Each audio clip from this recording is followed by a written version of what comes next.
And welcome back to Real Seekers. I'm your host, Dale the Real Seeker. And this is going to be the first week, so I've officially had my first week of school in the Masters of Philosophy program. So I'm just doing, at this point, I'm going to be posting up for the next little bit old shows from the SNS archive, starting from the beginning. So it's even if you're a listener from SNS, it still might be new for you because it's been a while, 2 years since we did these shows. So it might be interesting for you guys to re-listen to these old shows, these old goodies between me and David when we were first starting out on SNS there. And if you're new to RSM, then it's all new to you anyways, so you don't know the difference. So, all right, guys, enjoy the show and have a great week.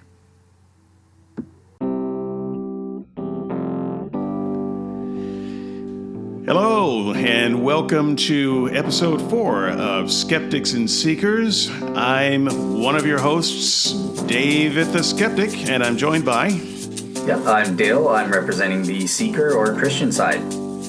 Hey, and you know what? We're going to get right into it. I just want to say thank you to everyone for making the blog and this podcast a success, and we have a lot of feedback in responses to cover.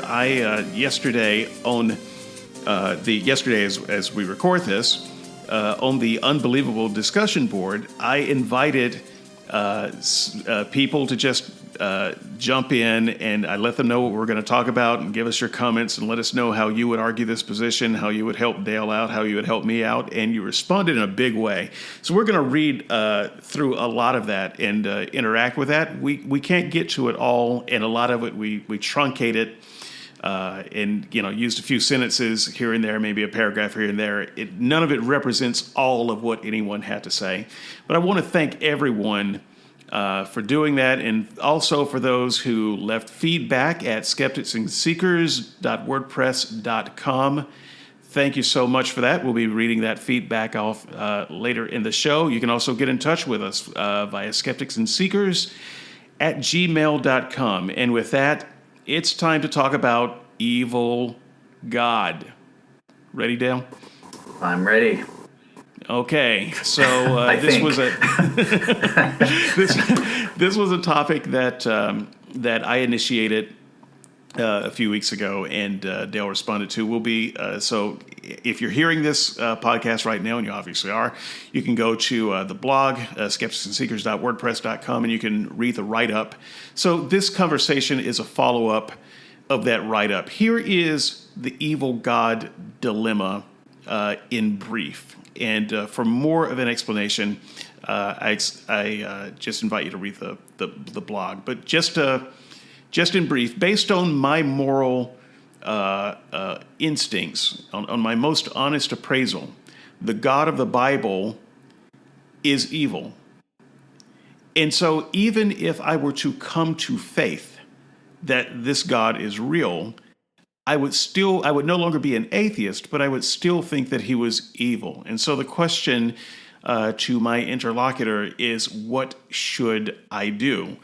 And I put together a few options. I don't know if he likes any of these options. I think they're all losing options. And so hopefully he's got something better. But option 1 is obey God and assume that my conscience is unreliable. Option 2 is to obey God and assume that my conscience is reliable. In other words, just go against my conscience. Option 3 is to disobey God until I decide that I'm wrong about him. So maybe at some point I decide that he's good, but Dale would tell me, yeah, you should disobey him until you believe he's good. Option 4 is to adopt a divine command theory that goodness is whatever God says or does. So in other words, I just need to change my opinions about what good is. And then once my opinion is that God is always good because he can't be anything else but good, then do that. So in other words, change my conscience. And option 5 is hopefully something that Dale will come up with, which is other. And so with that in mind, since this was a question for Dale that I presented with him, I'm going to give him the balance of the time. Go.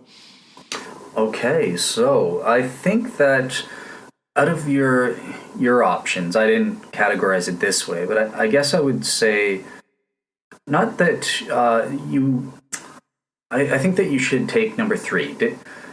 If you truly believe God exists, that the Christian God exists, and he's evil to you, I don't think a Christian should advise you just obey that God or worship that God anyways. You can't fake loving someone that you think is morally abominable. However, what I would say is I think it's sort of similar to what I would advise you if you're an honest skeptic. I would say that I think you should try to meet certain conditions, such as number one, being sincerely open-minded to the truth of the fact that God might be good, unbeknownst to you. The second is you should also continuously actively seek the truth about this. Don't cut yourself off from other avenues. Actually proactively seek answers. If an opportunity comes up, like, oh, I haven't heard this interpretation of this verse, scan it for yourself. See if it actually makes sense or makes a difference.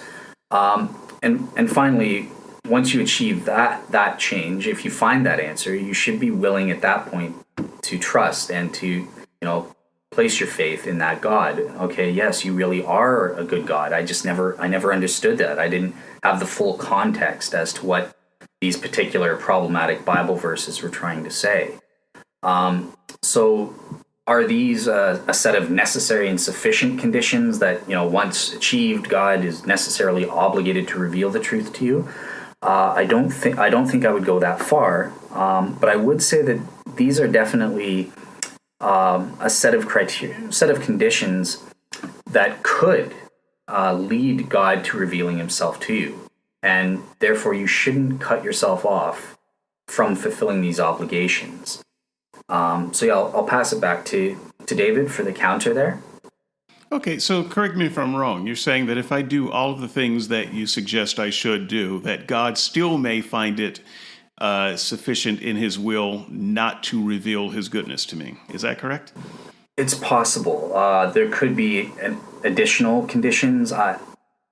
In terms of my best guess, I think that if you fulfill these three, that should be sufficient for God to reveal himself.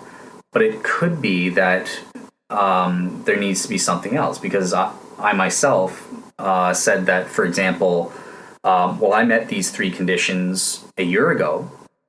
In fact, I think I met them better than I do right now, if I'm honest. But there's also that Molinistic factor that could also be at play. So, God providentially knows when the right time is, so long as you're fulfilling these conditions, to reveal himself or something like that.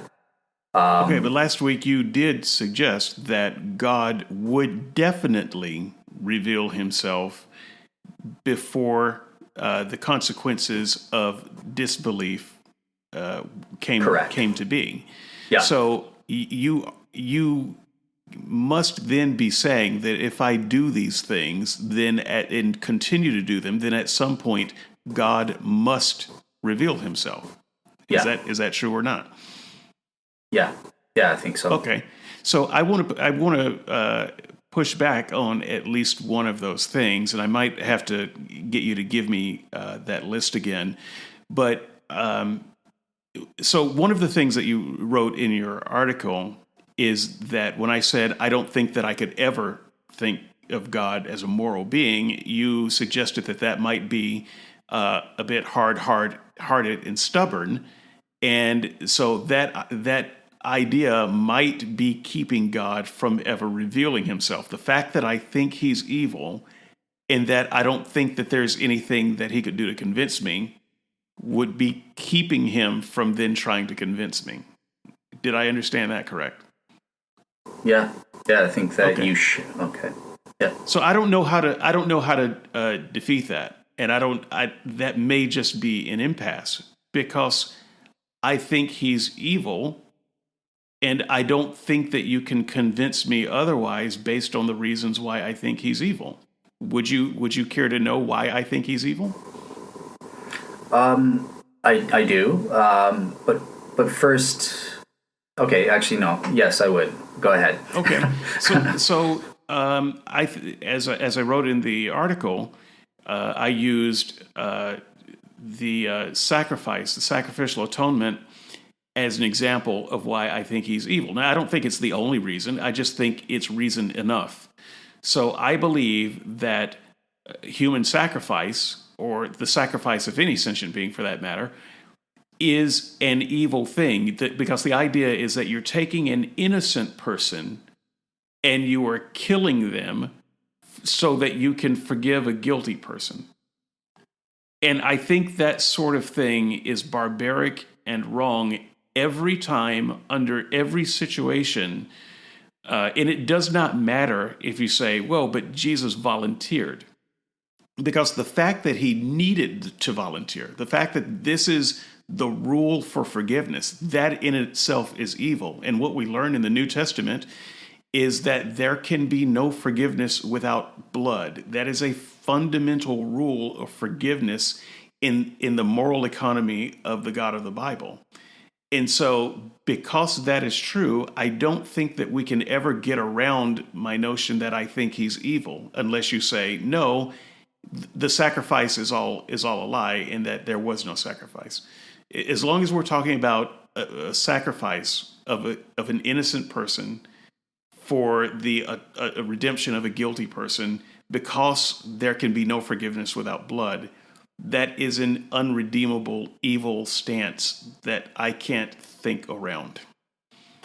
Okay, so just to clarify then, it's not so much for you that the fact that an innocent person is sacrificing themselves. Like, I don't think you would object to a firefighter who sacrifices his life to save someone from a burning building. But it's more the reason that innocent person is being sacrificed for the punishment of your sins. That's the real part that you find to be immoral or irredeemable. Is that correct? I think that's fair. I did think about the fireman example. And the fact of the matter is, if we as humans could find another way to save people from the fire, we would do that. We would never, if we had another way to save people, but we sent firemen in there to save them anyway and die, I think that would be evil. But we humans are limited, so we don't have another way to save people. In this case, God made the rules of this particular ecosystem. And in his ecosystem that he built from the ground up, there can be no forgiveness without blood. That is the fundamental rule of this particular ecosystem. Now, he could have made that rule anything he wanted to, but he made it so that there can be no forgiveness without blood. So, in the sense of we humans sending firemen in to save human lives, we have no choice. God does have a choice, and he prefers the bloody route. Okay. So if God didn't have a choice in the way that in the means in terms of achieving our atonement, then you wouldn't see God as irredeemable. If someone could establish that to you, that God is actually just like us humans with the firefighters, that he doesn't have an option. Would that be one way that would dispel this objection of yours? Possibly. I would have to think about it. But is that an argument that you're prepared to make as a Christian, that God didn't have a choice? Yes. So that's my take on it. I think the consequences of sin, it's when you get this sin disease type, so to speak, it's a necessary consequence of that you will experience death, spiritual death, separation from God. It's God doesn't have a choice in that regards. He has to punish that sin. And I did some quick research last night, so it's not going to be satisfactory. We might have to revisit the atonement as a separate topic at a later time. But I did do some preliminary research because I wanted to, do a better job at getting at this on a practical level with your example. So it depends. What is the reason that God punishes in the first place? Why is punishment? What is the justification for punishment, as philosophers of law take? And there's really two main avenues. There's a retributionist, like you punish me, I'm going to get vengeance and pay you back, eye for an eye type deal.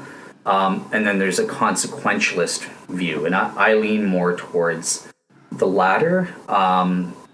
However, basically, that justifies the use of the punishment for the consequences that result from that punishment. Now, just in terms of, well, what would be consequences of someone being punished? So the first of all, there could be deterrence. Secondly, there's the idea of quarantine or segregation, protecting other people, other innocents from further damage down the road by this person. That's sort of where the hell view comes in. But then there's also, most importantly, in terms of your atonement issue, the issue of reformation. And it's not just reformation of the person, of the criminal, although I think that's one of the consequences of punishment, or should be. It doesn't always work out in real life that way with our prison systems. But there's also reformation of the victims. And I think this is what the retributionist is trying to get at. It redeems the person to some, the victims or of these crimes, through seeing justice served, through seeing true, proper justice be applied. So in the context of Jesus being crucified, when Jesus pays for our sins, this provides, when Jesus is punished for our sins, this provides a way that those sins can be, our characters can be reformed. When we accept Jesus into our hearts and the Holy Spirit redeems our character, it's almost as though part of himself is in us. And this is we have this, let's call it a seed of Christ-like character, of redemption. And that grows through the process of sanctification. Upon reaching the point when you go to heaven, it fully blossoms. You no longer carry the damage of your sin nature, but you're fully Christ-like. You're perfect. You won't commit sins or anything like that. So the consequences or benefits of Jesus going through that punishment for us can then be imputed to us. And that's what those sins have been dealt with. They've been purged out of me on a character level. I am being transformed. I'm applying the consequences of the punishment without having to undergo that punishment. So if the justification of being punished can be applied, then that it doesn't matter who's being punished in that case, as long as the consequences can be imputed within the believer. And just one note, quick, I'm not denying forensic justification. That's sort of the legal, you're just declared innocent, whether you have got these consequences applied or not. That's a biblical position as well. That on a Protestant understanding, that's the justification part, but then the sanctification is what I'm getting at with this consequentialist view of justifying punishment. So I'll turn it over to David. Okay, I'm not sure that I'm prepared to argue atonement at that deep a level right now, but my snap reaction is to say that can't be right. That sounds like special pleading to me. And here's why it's special pleading. You're saying that God had no choice but to deal with this wrong by applying a bloody standard to it. And that's just the only way to deal with it. But we humans, when we have a problem with other humans, we don't get to apply the bloody standard. An eye for an eye is wrong. Now, it used to be right, but we don't have to talk about that. It's wrong now. No, we're supposed to forgive people, and depending on the Christian, even if a person does not ask for forgiveness, we should forgive them. Certainly, if a person asks for forgiveness, we should forgive them, but in no way do we get to say, no, but the thing that you did requires blood. And so that just doesn't fit. You're saying that we need to apply a standard of forgiveness that God does not need to apply. So it sounds like you're special pleading for God in that way. Well, I guess it would just be in the sense of how on a human level, perhaps it could work, but I just don't see any way of how it would work. Like, how would you be able to punish someone? Let's say we send them to prison. That's a proper, actual application of the principle of justice, and it absolves. The consequences of that punishment are achieved. And how would you apply that to the actual criminal who committed the crime? In the same way, when Christ lives in our hearts, it impedes. But I thought that we weren't supposed to even be thinking about punishing people who do wrong to us. We're supposed to, if they take our cloak, we're to give them our undergarment. I don't see any thing where we're supposed to be punishing or looking for an eye type thing. If you steal something from me, at least most Christians that I've talked to, not all of them, but most Christians would say that I should just let that thing go. It's just a thing. And maybe you stole it, maybe you're sorry, maybe you used it for drug money, I don't know. You're never going to be able to pay it back. This is the idea behind some of the parables of Jesus. You can't pay it back. I can demand that you be thrown into jail, or I can just forgive you your debt. And the idea is that I'm supposed to just forgive you your debt. So if I'm supposed to just forgive you your debt, why isn't that an option for God to just forgive me my debt? So it's because you can't violate the principle of justice. These are verses. But when I regardless forgive of the you, interpretation. isn't that a violation of the principle of justice if I forgive you? No, because down the road, you're basically placing your faith in God. Justice will be served. You're not negating that justice will come about. You're just trusting, okay, God, the fair judge, he will enact a true punishment and serve true justice. So, that's not my place. I'll leave that to God. He's going to take care of that. And, let's let it go for the sake of the gospel, for the sake of love of your neighbor and wanting them to get better. Okay, you stole my coat. You know what? I'm entitled to have that coat back. I'll just let it go. But there's also, on a state level, the Bible, I don't think the Bible teaches anything that the state's not able to punish criminals. They're not able to punish them if I don't press charges. Okay, so then that may be different from one government to another government. So I don't want to say that. If a person is caught robbing my house, they're probably going to go to jail no matter what I say. But there are other crimes that they could commit against me that I would have to file a police report. And if I don't file the report, if I don't show up to court and accuse them, they're going to walk.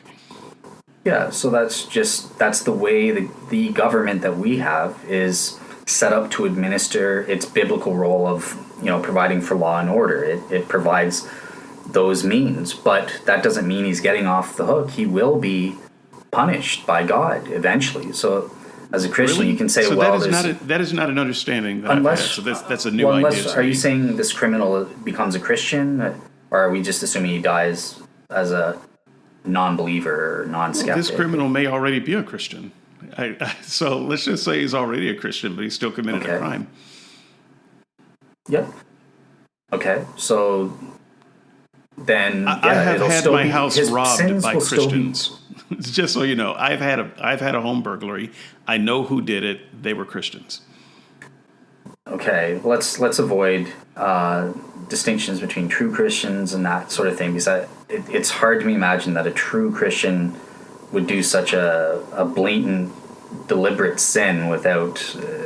Let's just say that that's the case. So those sins, the principle of justice is upheld because Jesus was punished for those specific sins of those people, and the consequences of that punishment are being applied to those criminal believers. Now, I don't know the circumstances surrounding that person who stole your stuff. Maybe it was just a one-time mistake and they really repented and they're they're really sorry that they did that. I don't, maybe they were desperate for money or something like that. It's still a sin, but that was paid for by Jesus, upholding the principle of justice. But yeah, you could forgive that person. Okay, you're truly repentful. That okay, I'm going to choose to believe you. I'll give you a second chance. You could do something like that on a human level.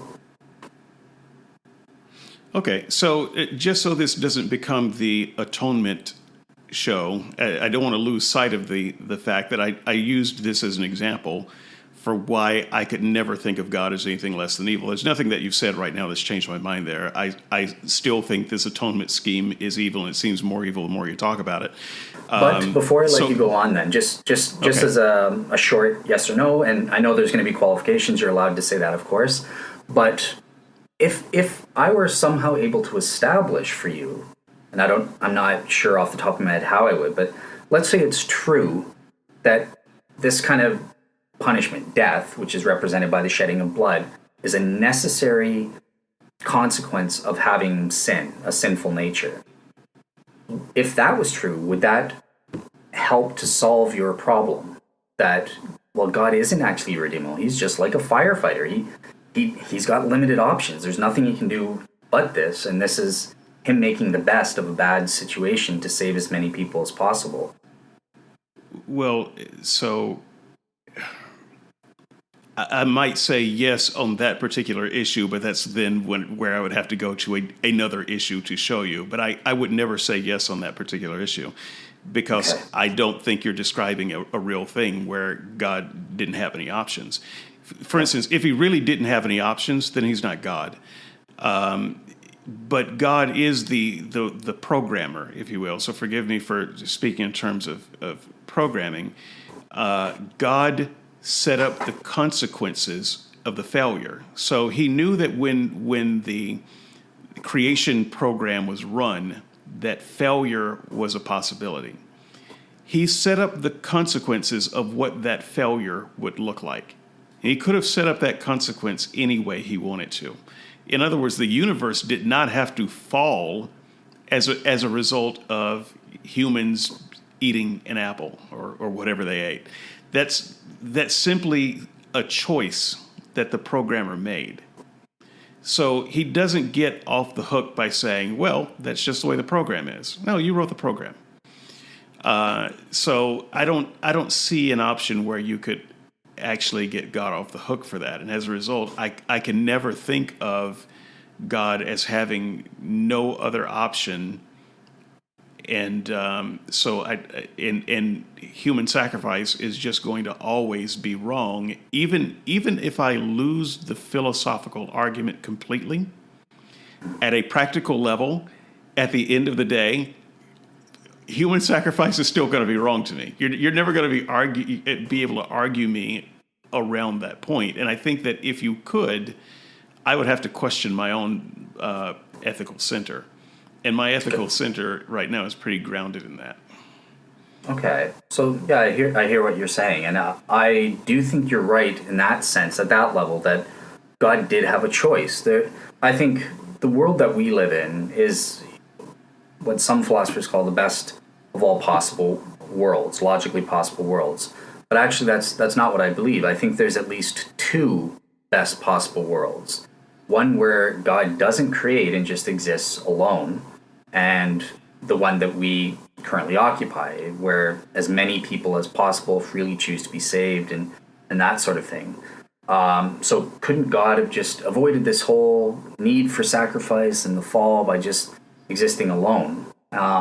If they both have equal overall utilities, I'm always cringe when I use that word because it might sound like it's utilitarianism, which it isn't exactly, but it's just the best word I can think of to describe what I'm talking about. So the best overall results are have an equal utility in a possible world where it's just God alone, or this world complete with Jesus' sacrifice and the fall and all of that.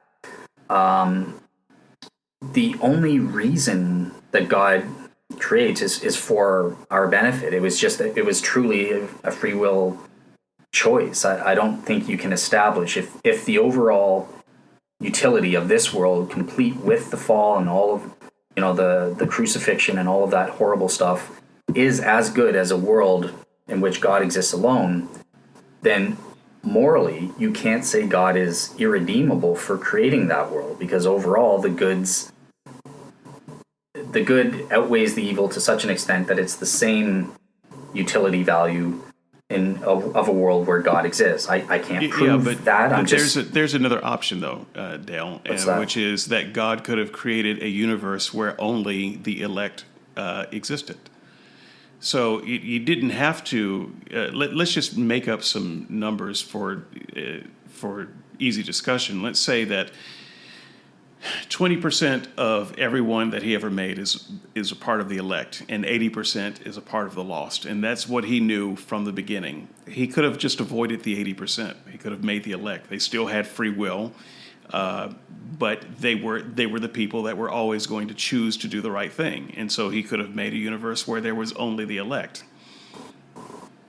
So no, he couldn't, because Molinistically speaking, everything is connected to everything else and has a consequence. If I choose to eat a cookie this morning, that might result in 500 people being saved somehow, or without this specific tree I'm looking out outside my window.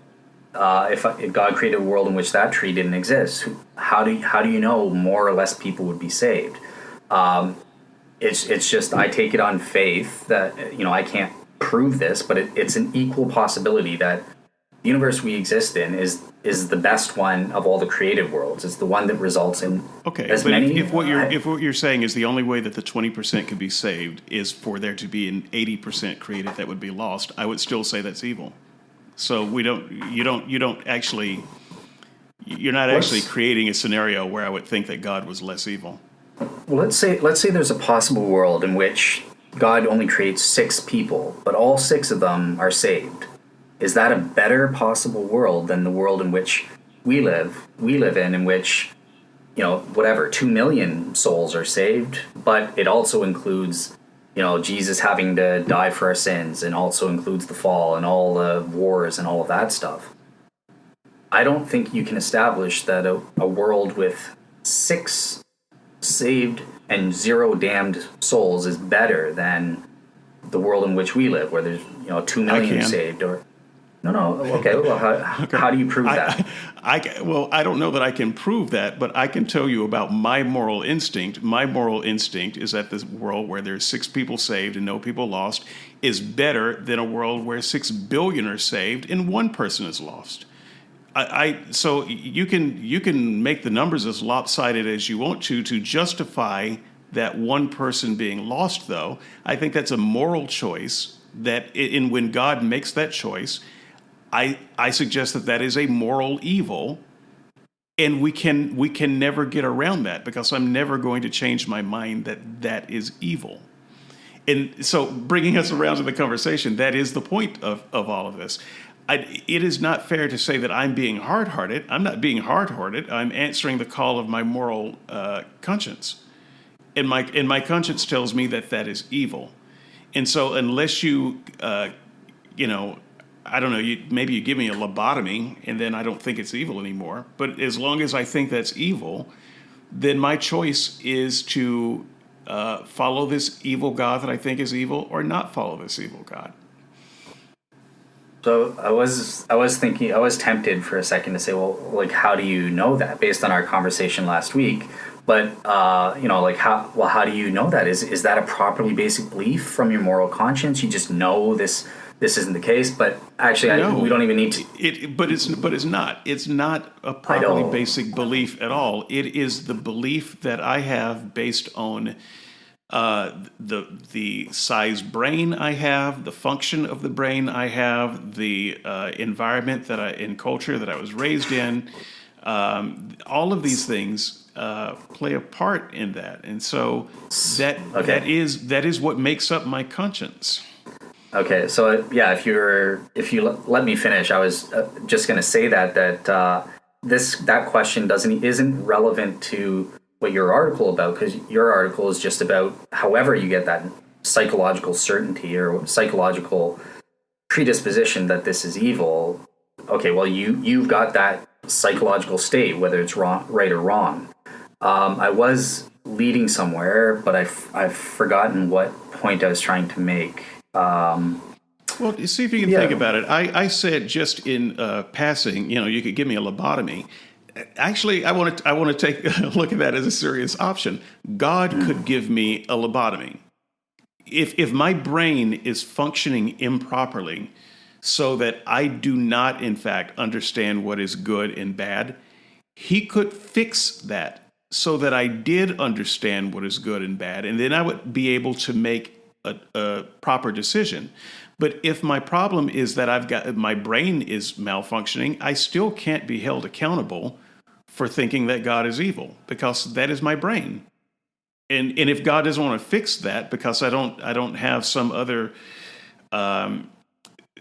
circumstances where I'm doing just the right things to make him want to fix it, that's hardly my fault if my brain is faulty. Sure. So I would agree. I wouldn't say your brain. I would say a set of cognitive and or spiritual faculties. That's how I would phrase it. But what you're saying, yeah, that's why I'm giving you the advice. Yeah, you shouldn't worship such a God in the moment because you have this psychological predisposition. You should. I don't think it's correct to advise you just suck it up, worship him anyways, just fake it, kind of thing. I don't think that's the right advice. So, but I would say in the meantime, make sure you're meeting at least these three conditions. If there's something else, then you can think of that. But at least you're doing your best to be open to the fact that you could somehow be persuaded and have your psychological predisposition lobotomized and transformed or something like that. The minute you say, nope, I don't care, everything's irredeemable, I don't care what this scholar has to say, I'm just not going to look at it. If you're not meeting that condition for the rest of your life, then you're giving God an excuse not to have to reveal the truth to you. You're not open to it anyways. You don't care. God should be bigger than that. And he should be able to get past whether I'm open or not. And the fact of the matter is, I'm about as open to the possibility of God as I'm open to the possibility of fairies. Now, that's not to say that someone couldn't prove that there are fairies out there, but I'm not currently looking for evidence. Whether God is good or not, I mean, that would be, again, I'm about as open to that as I'm open to the idea that Satan is good. Now, maybe someone can make the case that I'm wrong about Satan and that he's good, but I'm not currently interviewing possibilities that Satan is good, and I'm not especially friendly toward, spending hours of my day pondering and that possibility and reading it. Does that mean that I'm closed-minded? Because I have been there. You forget, I come from the perspective of having believed in God, of having once believed that God was good. And toward the end of my walk, this is not a hypothetical situation as it might seem. I did believe in God, and I did come to believe that he was evil. This was a real thing for me. But I only came to that after once believing that he was good. So, how long do I need to keep that particular door open? And, are you just as open to the idea that Satan may be good? Yeah, I think you should be open to, following. If the opportunity were to arise, where someone could present a case that Satan is good or something, or that another religion is true, and that I've got the false religion. Yes, I should be open to following that truth. Okay, so I would say that I'm as open to the possibility that God is good as you are to the possibility that Satan is good. Okay, so then good. Then you haven't restricted your avenues. In that case, the ball's in God's court. I think my belief is that God will reveal the truth to you before you reach the point of no return, whether that's physical death. Maybe the point of no return is at some moment in the afterlife. Most people, I think that the end of this worldly life. So maybe at 75, we'll be hearing your testimony that you've come back to Christ. You're a Christian again. Who knows?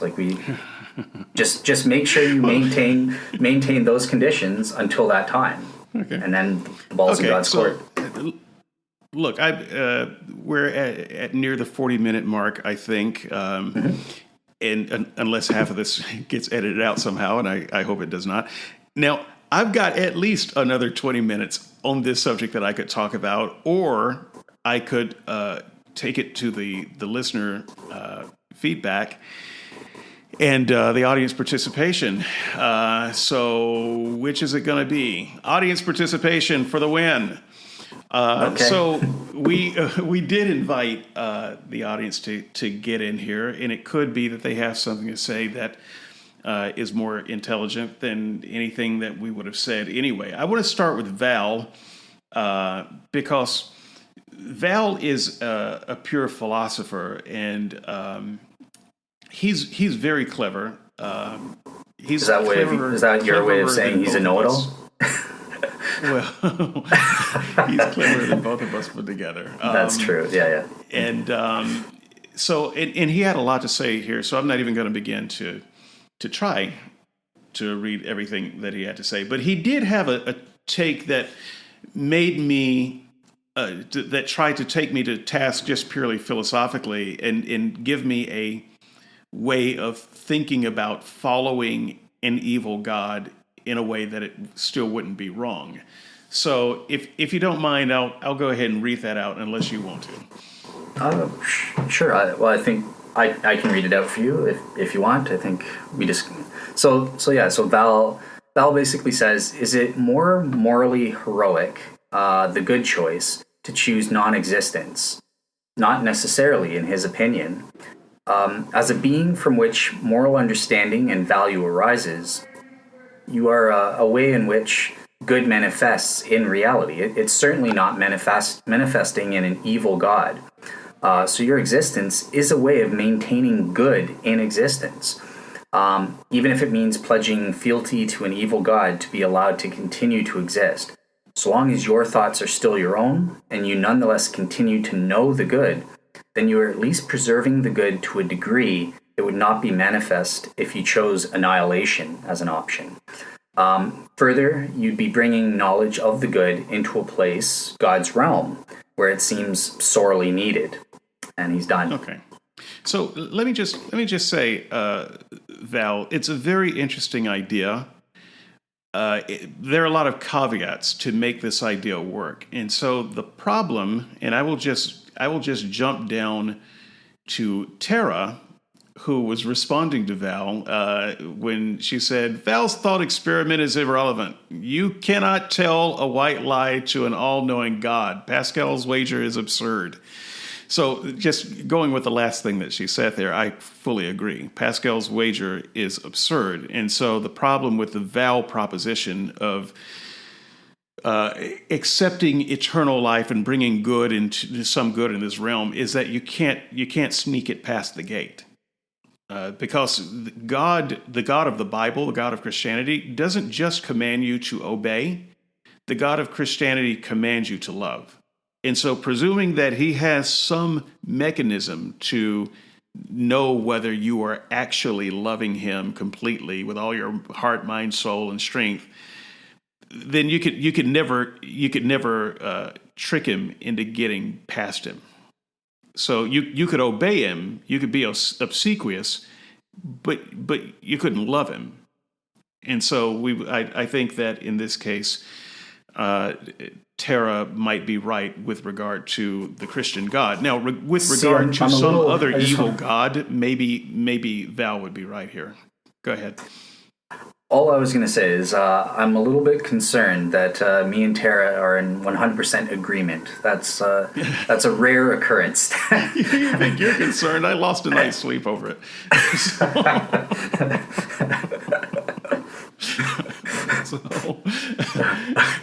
Okay. Yeah. It's a little bit unrelated. Tom Hilton says, surely if God exists and is evil and you believe in him, then you would be utterly petrified continuously. That is correct, Tom. And when I was a Christian toward the end of my walk, I did believe in him.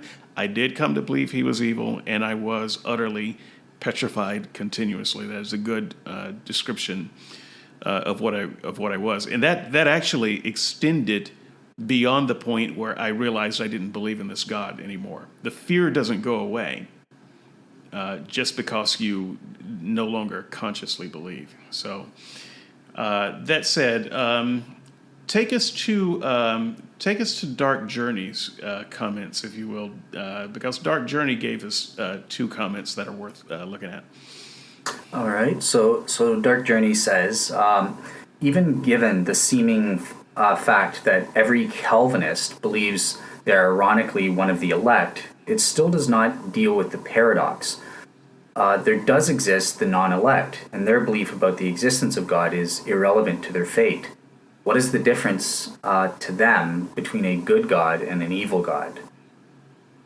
And the other, right. This the may other or one, may not apply to. Yeah, let's hold on the other one for a moment, because I just want to touch this. This may or may not apply to how you think of God, because you're not a pure Calvinist. You've got some Calvinist tendencies, but you're not a pure Calvinist. So, but what he's suggesting is, in Calvinism, there's what's called the elect, and the elect are the people that God set out to save from the very beginning.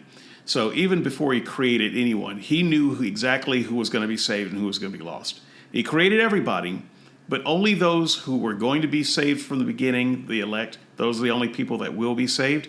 And the people who will be lost, it doesn't matter if they think they are believers or not. It doesn't matter if they think they're following God or not. They're going to be like the people standing at the gate where, expecting to get in, and God says, you know what, depart from me, I never knew you. You were never in the club. So what Dark Journey is suggesting is that from the perspective of those people who are not the elect, but who do know there is a God, he is indistinguishable from evil, because from their perspective, he's just going to kill them anyway.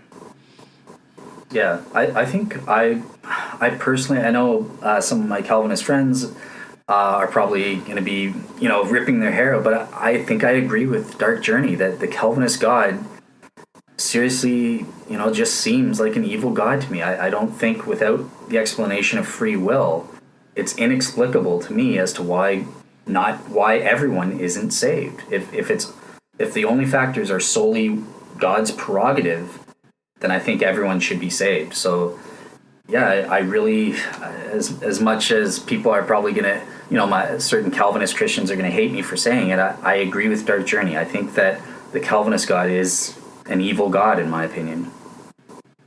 Okay, so Dark Journey had another comment. I'll try to read through some of this. Val, ironically, I think most Christians actually sidestep the question by redefining what is meant by good.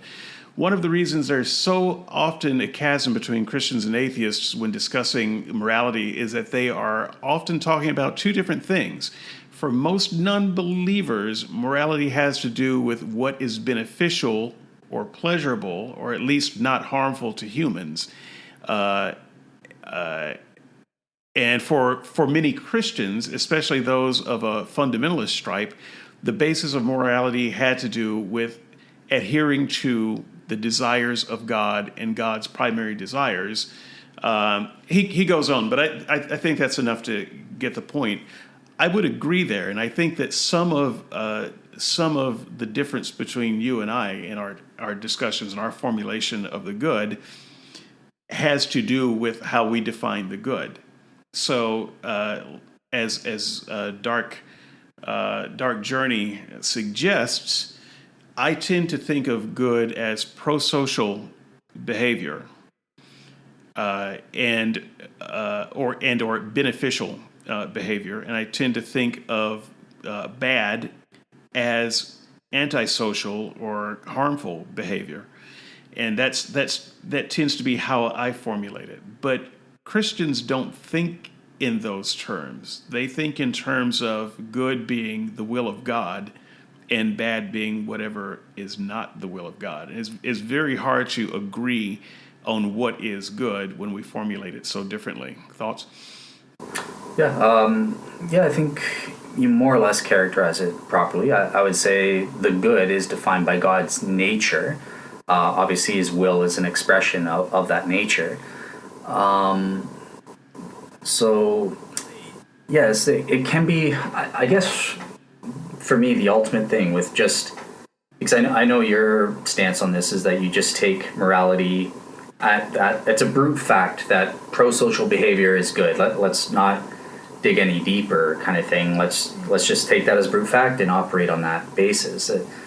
Same deal with how we have knowledge in terms of moral truths. I don't think that's good enough. I don't want it to just be a brute fact. It seems like there's an ontological reality behind these moral truths that we know. So ultimately, you want to take it back to some kind of necessary moral truth. Obviously, from the Christian perspective, that's rooted in God's nature, and that's how you define what's good. Okay, so I really want to launch, but instead, I'm going to go to Ken. You want to read Ken? Ken? Ken. Okay, so Ken says, assuming you both agree on the characteristics of this God and have access to reliable information on his actions or commands, Dag, could you advise you to look deeper and argue that you are not understanding God's greater plans? You could ask Dag if there's anything God can do to make him conclude that God is evil. Or will he always assume there must be a greater purpose for which he is not understanding? Okay, so let's take his first one. He's asking you, he's saying that you could advise me to just look deeper and argue that my understanding is wrong. That because I'm not seeing the whole picture, God is actually good, although it looks evil to me now. And I think that we spent the first part of the show running that experiment. So that doesn't seem to work, because at the end of the day, once again, unless you give me some type of moral lobotomy, my understanding of good and evil is what it is, and that's all I have to judge his actions by. So if something does happen and suddenly I think, oh, you know what? Sacrificing people, innocent people for guilty people is good. I don't know what you could say to change that, or what I could do to change that. But I think his other point is interesting that I could ask you. Okay, go ahead. Onto that, I'm just curious for my own, because I've probed about your personal circumstances, if you're truly open-minded, and we've also talked, I don't know if it made it into the show, but last week we got into a bit on biblical hermeneutics with interpreting, okay, is this verse truly evil, or what does it mean? Just on the notion, I'm curious, has there ever been a time when you've looked at a scholarly interpretation or another interpretation of a verse, where you have went, you know what? Yeah, I'm going to change my mind. They're right. This verse doesn't mean what I thought it meant when I first read it.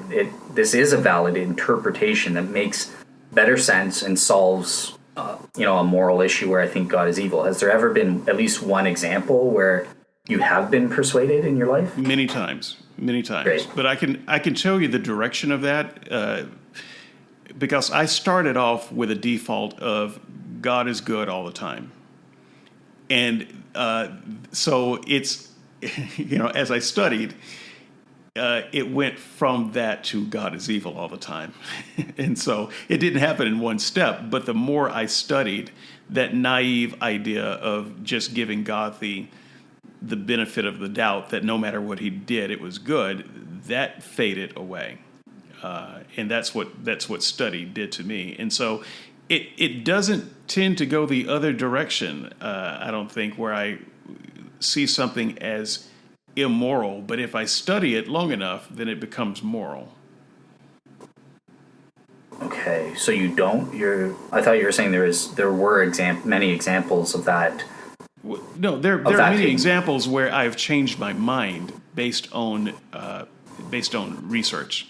But never in the direction of going from this sounds evil to this makes sense. Like what, I don't for want to say example, I don't want to say never, but over the long arc of time, that's not the direction that it has gone.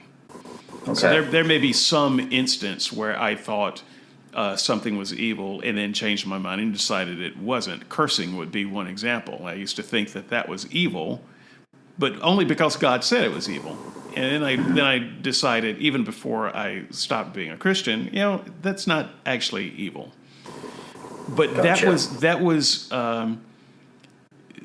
that was still a movement away from the default that God is always good and right. Okay. And so over time, the more I study and the more I learn, the more I move away from that default to the other position. So there's, By the way, that continues even now. I still study now. And the more I study, the eviler God gets.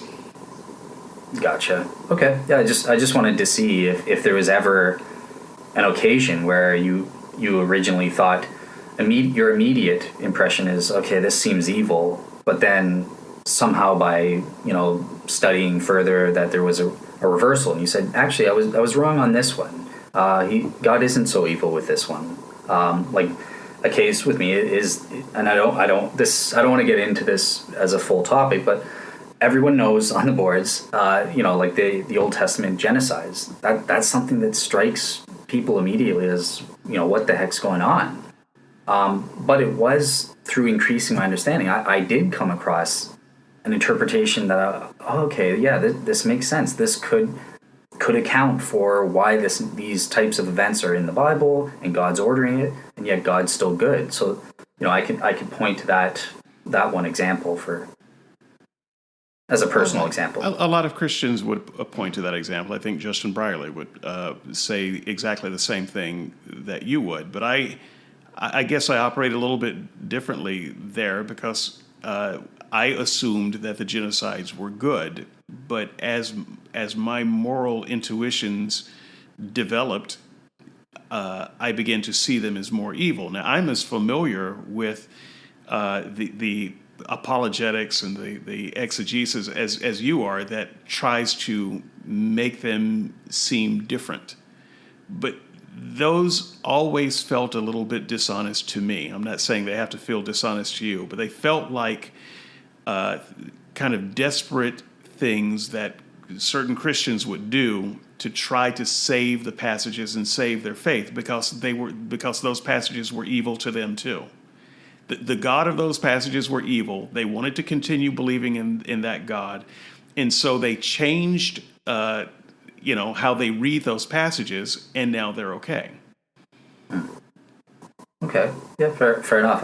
Like I said, I was just sort of asking, out of curiosity if there was any such examples, but it seems like you haven't had any examples in that direction, but you have had it in the opposite direction, and it's a clear trend, as you say. So yeah. Thank you for answering. I was curious about that.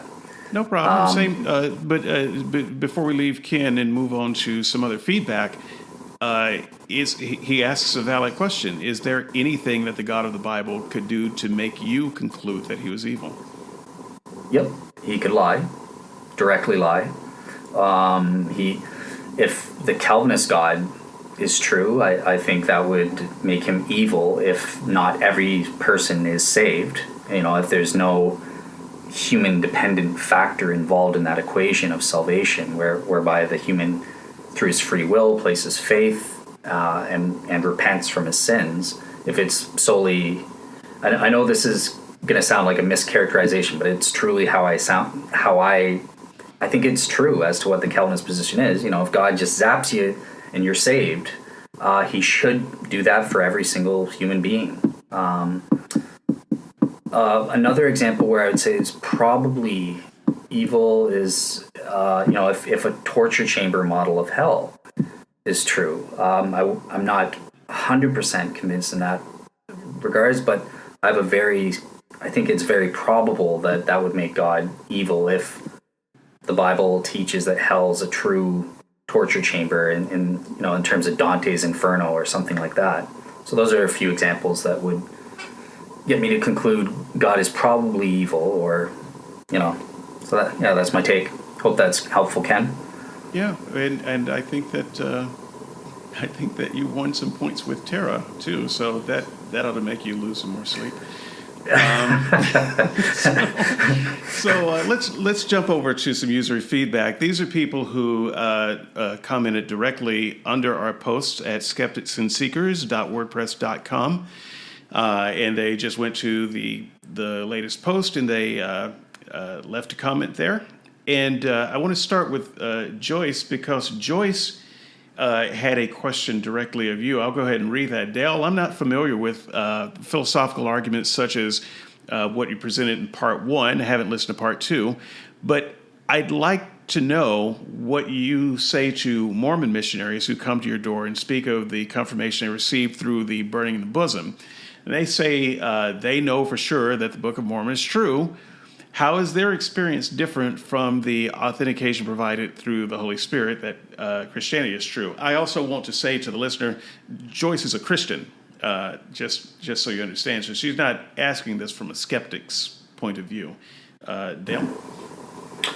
Okay, so in terms of what I was talking about in the program, Joyce, David was asking me how I can know that Christianity is true, despite claims from Mormons. So on the level of how I would know, when someone has a properly basic belief that's produced by the Holy Spirit witnessing and activating our set of cognitive or spiritual faculties, that are designed by God and operating without malfunction in a suitable environment.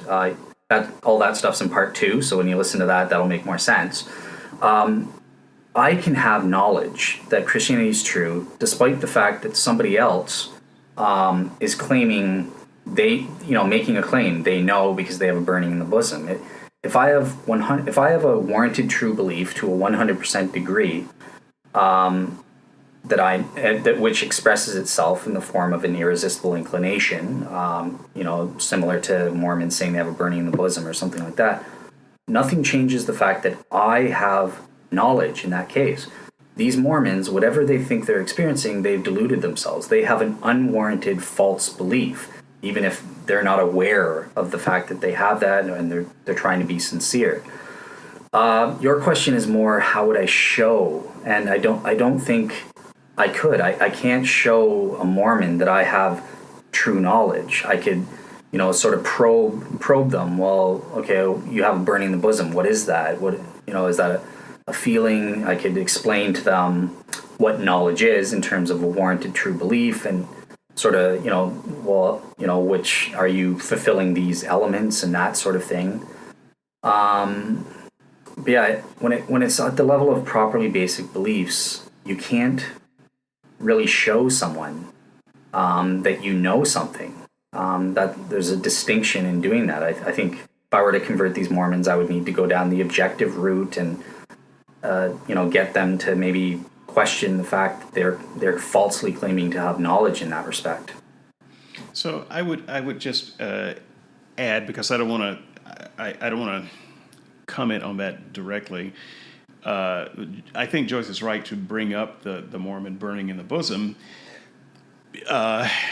I would also add, though, that skeptics can appeal to this same thing.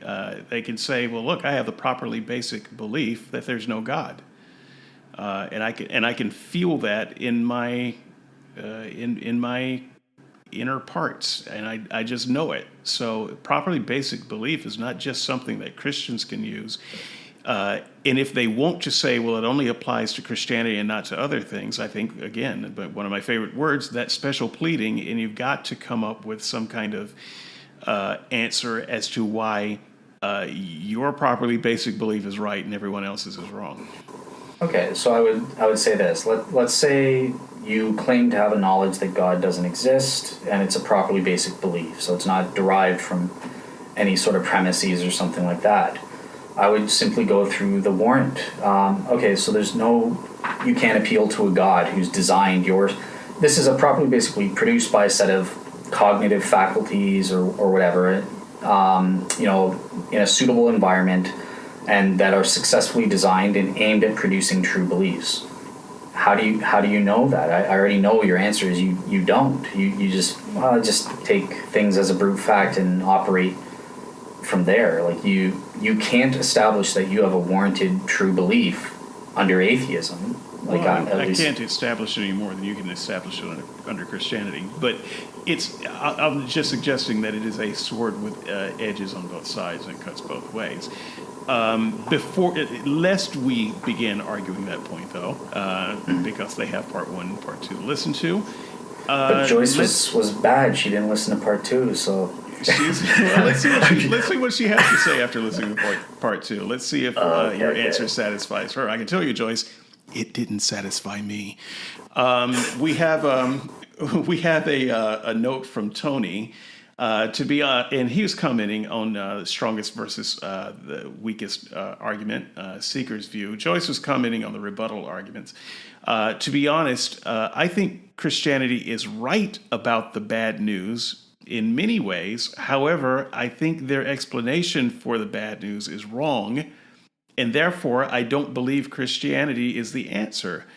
And for the good news, we have to look somewhere else. Now, I communicated with Tony this morning and asked him if he wouldn't mind expanding on that. And I asked him three things. Where do you? Now I'm not sure what I asked him. I think I asked him where do you think Christianity? What he thinks the bad news is, where he thinks Christianity goes wrong, and what the answer happens to be. And so we'll close with Tony's response. Do you want to read Tony's fuller response? okay. It's a long one. All right. So the bad news, sin. Although I wouldn't call it that, I think humans can be pretty shockingly bad, as well as good, of course. So clearly there is something there that needs fixing. If we look at the world around us, I find it hard to disagree with Christians about that. Although, of course, we might disagree about the fine details of what is bad and what is good. And we would disagree about the origins of the bad. I think all versions of Christianity have to come back in the end to the eating of an apple, and that is nonsensical.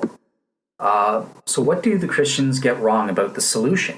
Well, firstly, what is the solution that the Christians offer? What is the point of talking of atonement through Christ's death when no one knows exactly how this is achieved? Well, listen to this podcast. But and we'll see if I've done that. I don't know if it'll be convincing. But how many? Nope. What? Go ahead. I said hint. Nope. Well, it is for me, so hopefully someone will find it good. So anyway, how many theories of atonement are there? And I didn't get into the like penal substitution or satisfaction theories. Right. I didn't get. So There are a lot of theories of atonement. We would both agree to that. Yep. And on that front, I don't think they're mutually exclusive. I think I see the theory of atonement as sort of like a diamond. It's multifaceted. There are various elements. Some of them are contrary, like the moral influence view. That can't be true from a biblical standpoint. But anyway, so getting back to Tony's response. So if I ask myself the question, what did Christ's death achieve? I actually find it quite difficult to come up with an answer. The world was broken before his death, and it still is. The founding of a religion, some great art and architecture. I see Christians doing a lot of good things, and that is laudable. But if there is an all-powerful good God, why isn't he sorting the world out? The solution, well, that's a big question. A lot of the world's problems boil down to inequality and conflict. So I would say that the concept of the common good is important here, as well as some kind of unity of purpose. It had never really occurred to me to come up with a solution. So let me just comment really quickly on the first part of this. By the way, thank you, Tony, for your response, and hope you write in again. That said, I'm going to push back on your assessment that the bad news, whether you call it sin or not, even exists. So I will take a very dangerous approach here because I know that there can be a lot of pushback on this. You know how to get in touch, people. But when you see a lion run down an antelope and eat it, would you say that that indicates that there's something broken about the universe? See, I would look at that and I would not see something broken. Now, let's say over time, due to our knowledge of animal husbandry, due to technology that we can come up with, maybe we could make it so that lions didn't chase down and eat antelopes. And that would be fine too. But the fact that they do that now does not suggest to me that the universe is broken, as if there was some version of the universe where that didn't happen. Even Christians I know of would suggest that predation has always been a part of the universe. So you can't look at something like that and say that it's broken. So if you see a human who is envious of another human and wants to steal their stuff, I don't look at that as a broken universe. I don't look at that even as a broken human. That's perfectly understandable. We can easily understand it. Now, it's antisocial behavior, and we would like to reduce that as much as possible, but it doesn't suggest that there is some sin miasma in the world that we're suffering from. So I would actually disagree with the idea that we're broken at all. Dale? Yeah, I think you guys know where I would stand as a Christian. I do think that the world's broken. There was, the fall is a biblical position to take. So yeah, I would agree with him that, that there is sin in the universe or something. So. Well, and with that, we will call it a show. You can write into us at skepticsandseekers.wordpress.com. Leave a comment at the bottom of this show. We'll read it out the next time. You can send us mail directly at skepticsandseekers@gmail.com. Next week, we are going to let Dale challenge me with what he calls the issue of subsumability. We'll explain it next time. Sounds good. Have a good week.